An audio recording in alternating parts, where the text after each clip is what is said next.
म चाहिँ after 1.5 year Nepal जान लागेको अनि मैले सानो भिडियो बनाउँछु मेमोरी हुन्छ भनेर बनाएको ल। यो चाहिँ हङकङ ट्रान्जिटमा हो। म चाहिँ गेट नम्बर खोज्दै थिएँ क्या पाउँदै नपाएर लास्टमा त पाएँ। अनि मैले केही खाएकै थिइनँ कि एकदम फ्लाइटमा केही खाएको थिइनँ अनि त्यही भएर गएर बर्गर किनेर खाइदिएँ। मिठो मिठो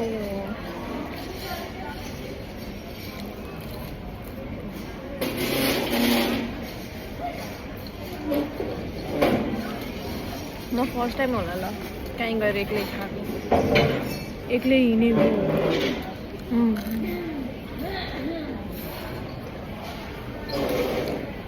गर्मी भन्छ मलाई यो कपडाले आजको सिडनी टु यहाँ हङकङको फ्लाइट यति लामो लाग्यो मलाई। एउटा बच्चा चढेबाट हुर्किनु भएसम्म रोक्नु पर्यो। आवाज सुन्दा सुन्दा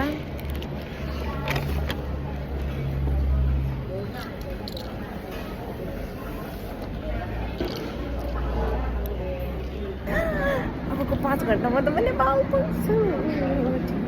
मेरो सिट विन्डो सिट हो अहिले पनि। यति बेला फ्लाइट टेक अफ गर्ने बेलामा यस्तो राम्रो भ्यू देखेको थियो नि बाहिर। वाउ फाइनली म नेपालमा आएँ। मेरो ब्यागहरू पनि देखेँ। अब बाहिर बिनाजु लिन आउनुभएको छ। बिनाजु भएकोमा जान्छु। एकदम थकै लाग्यो गएर सुत्छु होला। नमस्कार यो चाहिँ मलाई एयरपोर्टमा आमा भाइहरू अनि ड्याडी अङ्कलहरू लिन आउनु भएको थियो कि अनि मैले कति धेरै टाइमको त भिडियो सुट गर्नै गरेको छु अनि सम्झेको गरेछु आमाको दाँत। अनि यो चाहिँ एयरपोर्टबाट निस्किने बेलाको हिमालको भ्यू कस्तो राम्रो देखेको। अनि त्यस पछाडि यो त बाटोको भयो कस्तो क्राउडेड लागेको कि त्यही भएर खिचिहालौँ न यो पनि किन छुटाउनु भनेर चाहिँ मैले खिचिहालेँ। अनि अबको 10 मिनटमा चाहिँ म घर पुग्छु। अनि गाडीमा चाहिँ आविष्कारमा सूर्यको बसेको खाना खाएर एकछिन बसेर निस्केको त्यति बेलाको भिडियो बनाउनै बिर्सेछु।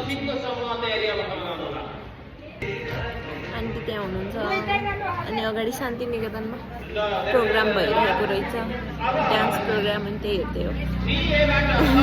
अहिले चाहिँ मैले समोसा खाँदै शान्ति निकेतन अगाडिको समोसा यिनीहरूले लिएर आइदिएको आइगयो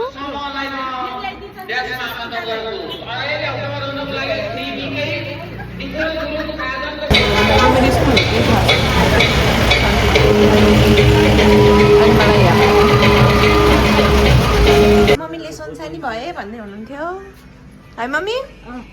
चिया खान्थिन् कि सोनिसाले हेलो हेलो हामी बजार आएको सपिङ गरेर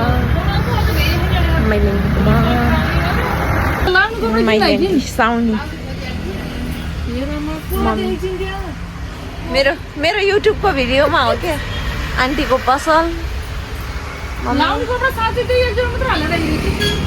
थिएन क्या मेरो कपडा सानो सुर्केसँग केला लेखिन्छ नि फेरि सानोमा के लेखेको त मिठाई हो क्या मिठाई 6 बज्यो नि त। मम्मीलाई चाहिँ पकाउन ढिलो भएर मम्मी चाहिँ अगाडि कुद्दै हुनुहुन्छ।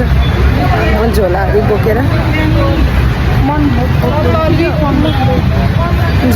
बोकेर मनको पछि दौडिँदै छु। 10 मिनट लाग्छ अब घर पुग्न। नजिकै हो घर। अहिले युएफओ अगाडि छु।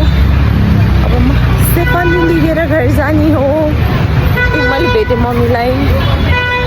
मलाई कस्तो निद्रा लाग्यो भने म 8:30मै सुत्न लागिसकेको। See you tomorrow.